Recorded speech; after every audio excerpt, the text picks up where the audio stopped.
မင်္ဂလာပါပရိသတ်ကြီးများရှင်ဒီနေ့မှာတော့လက်ရှိ online ပေါ်မှာရောအမျိုးသမီးထူးချမ်းမှာပါအတော်လေးကိုစိတ်ဝင်စားမှုမြင့်တက်နေတဲ့ထိတ်တန့်မန်းသမီးဝမုံဆွေရဲ့ညီမဖြစ်သူနတီဆွေရဲ့ခါတိဖွေအိမ်ထောင်ရေးတဲ့အကြောင်းကိုသက်ဆက်ပေးတော့မှာဖြစ်ပါတယ်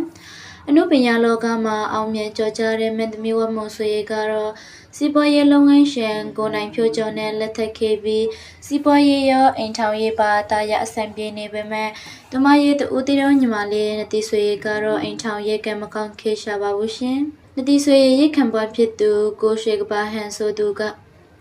ဇနီးဖြစ်သူဒုတိယမြောက်သမီးငယ်လေးကိုဝန်ဆောင်ထားရချိန်နဲ့မိဖွားနေတဲ့အချိန်မှာတော့အနာမမရှိပဲတခြားသောအမျိုးသမီးတစ်ယောက်နဲ့အတူ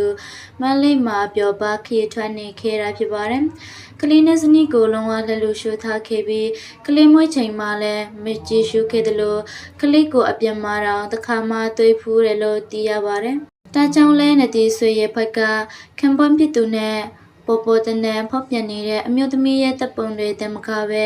အတန်ဖိုင်မတန်ပေါင်းများစွာကိုပါလူမှုကွန်ရက်ပေါ်မှာတက်တဲ့အဖြစ်ချပြလာခဲ့တာဖြစ်ပါတယ်။အဆိုပါဖောက်ပြန်နေသူအမျိုးသမီးကတော့အသက်23နှစ်အရွယ်မယတနာဆိုသူဖြစ်ပြီးကလေးနှစ်ယောက်နဲ့အိမ်ထောင်ရှင်မှန်တည်ရတဲ့ပတ်သက်ခဲ့ရုံတမကပဲအွန်လိုင်းပေါ်မှာလည်းနတီဆွေရဲ့ကိုရွဆောင်ထိုးပြုဆိုတာတွေမကြာခဏပြုလုပ်ခဲ့တယ်လို့သိရပါတယ်။လက်ရှိအချိန်မှာတော့အဆိုပါနှစ်ယောက်ဟာထိုင်းနိုင်ငံမှာအတူတူရောက်ရှိနေကြပြီးပြည်သက်တွေကတော့ကိုကျင်တရားမရှိပဲသူတပအိမ်ထောင်ကိုဖျက်ဆီးခဲ့တဲ့အဆိုပါအမျိုးသမီးနဲ့ခံပွားဖြစ်သူကိုပြင်းပြင်းထန်ထန်ဝေဖန်ပစ်တက်နေကြတာဖြစ်ပါတယ်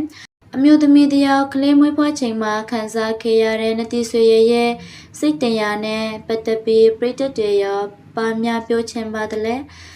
မိမိတို့ရဲ့ချင်မြန်ယူဆချက်တွေကို comment ထဲမှာဝင်ရောက်ဆွေးနွေးပေးခဲ့ကြပါအောင်နော်